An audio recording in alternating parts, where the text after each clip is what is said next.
ici tu prends un idéal de z de x dont l'intersection avec z est non triviale.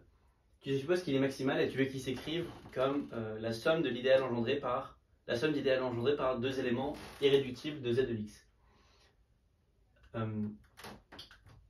On va y aller par plusieurs étapes. La première étape, ça va être d'expliciter ça. L'intersection de i et de z, c'est un idéal maximal de z, donc il s'écrit de la forme pz.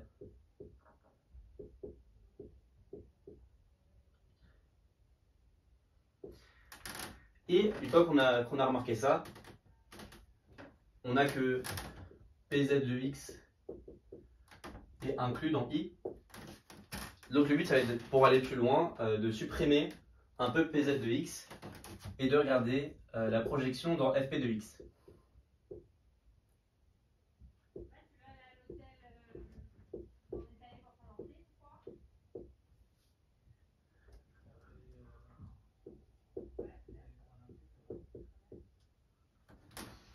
Voilà. Le but, ça va être de s'intéresser maintenant à cet idéal. En fait, on va montrer qu'il est maximal.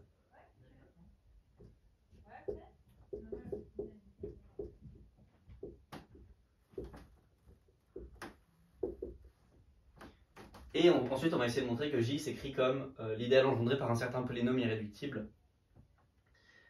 Alors pourquoi J est maximal? Ben en fait, c'est parce que si j'ai Q dans fp de x, mais pas J, j'ai envie de montrer que l'idéal engendré par J et par Q, c'est fp de x. Ça c'est la question. En fait, cet idéal, c'est tout simplement le projeté modulo P de I plus Q tilde, où Q on prend un polynôme dans Z de X tel que, une fois qu'on le projette, il fait Q. Donc J plus Q, c'est juste la réduction modulo P de ça. Sauf que comme Q tilde n'est pas dans J, n'est pas dans I, sinon Q serait dans J, bah ça c'est fp de X. Parce que I est maximal, donc ça c'est tout Z de X. Voilà, donc J est maximal. Évidemment, les idéaux de fp de X, comme fp est un corps, fp de X est euclidien. Et donc je peux écrire J égale fp de X, QFP de X. Ça va être l'idéal engendré par Q.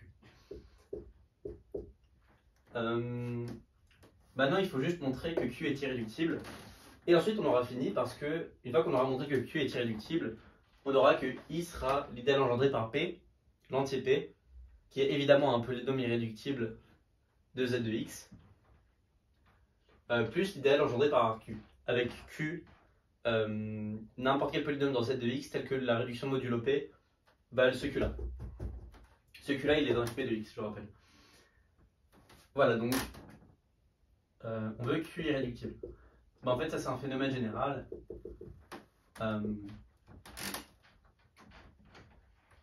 Ce qu'on a, c'est que fp de x quotienté par qfp de x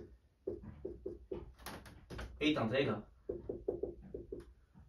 Et en fait, ça implique que q est irréductible dans fp de x, et donc il va être irréductible dans z de x. Parce que si q s'écrivait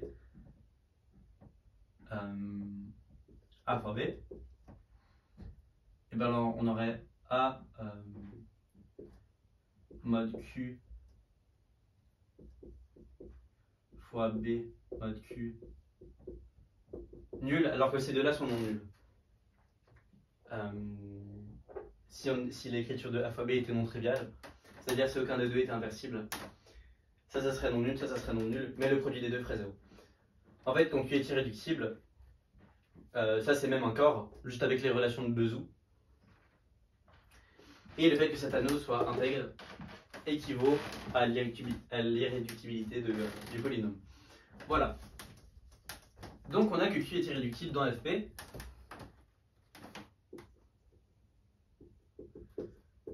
En fait, être irréductible dans FP c'est plus fort que d'être irréductible dans Z de X, parce que si j'avais Q égale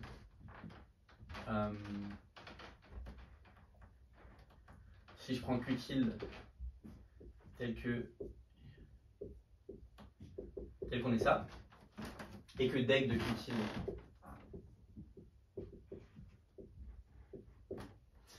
faut quand même qu'on s'assure qu'on ait ça, sinon on peut avoir une perte de l'irréductibilité. Et ben si j'ai Q tilde égale A tilde B tilde égale AB,